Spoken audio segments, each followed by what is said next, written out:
Yo, what is up guys, it is Uncle Kobe, and welcome back to another Black Ops 2 weapon breakdown and comparison video. In the last episode we covered two snipers, the DSR-50 and the Ballista, and it got awesome ratings, so thank you guys again for that. However, in today's video we're going to be taking a look at two powerhouse SMGs that are the PDW-57 and the Scorpion EVO. Black Ops 2 is considered to be dominated by submachine guns, and you can see both of these guns going to work in nearly every game you play in. I do believe one is a little more user-friendly to beginner players, and one is super effective in a veteran player's hands. But like always, I'm going to be taking a look at some stats, recoil patterns, and bullet spreads pertaining to these two, so sit back and enjoy the video, and if you do, don't forget to smack that like button, so let's get started. First, taking a look at the personal defense weapon, also known as the PDW. It is coming in with 35 to 16 point damage, making it the only other SMG other than the MSMC to have the ability to take out enemies with 3 bullets from close range. While long range, you're looking at about 6 shots to kill. For the Scorpion EVO, it is rocking the standard 33 point damage that is common between most of the SMGs in this game, of course meaning that it is going to take at least 4 bullets to take out an enemy.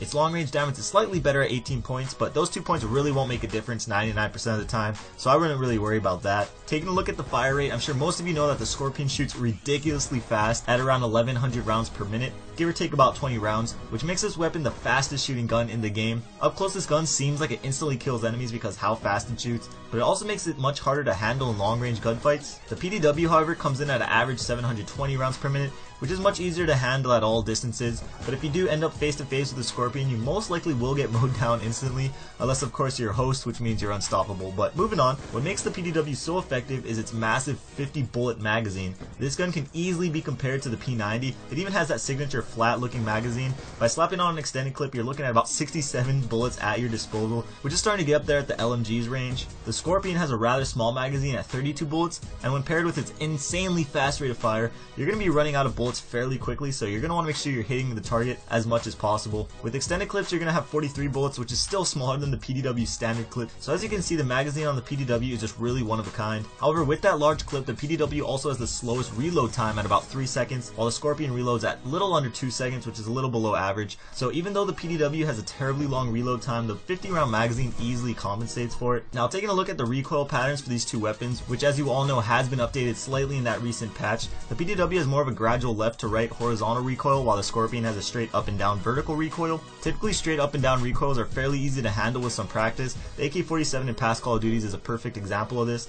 However, that's only because of its low rate of fire, whereas the Scorpion's fire rate is really high, which makes the gun kick up fairly quickly. As for the hipfire spreads, this also was affected by the patch, and as you can see, they're a little bigger than before. I couldn't see that much of a difference from before and after the patch, but the Scorpion does have a slightly better spread than the PDW. The bullets are more compact, even though there is that increased hipfire recoil, but that little bit of recoil tends to work in your favor when in those close quarter hipfire battles, because most people tend to aim way too low when hipfiring, and this also makes the Scorpion even deadlier close range. But when it all comes down to it, which gun is better for you is decided by what kind of player you are. If you're a really experienced player that likes to get up all in the enemy's face and can handle that higher recoil, the Scorpion EVO is an extremely deadly and effective weapon. However, I do think the PDW is the overall better weapon because that large magazine, its strong damage, and its fairly low recoil. That's my opinion. Feel free to agree or disagree and leave your opinion down in the comments down below. But that's it for today's video. I hope you guys enjoyed it. These videos do take a lot of time to make, even though they are quite short, so if you can, please leave a rating. I would appreciate it very much. I got a bunch of awesome videos coming in the near future that I think you guys will enjoy, but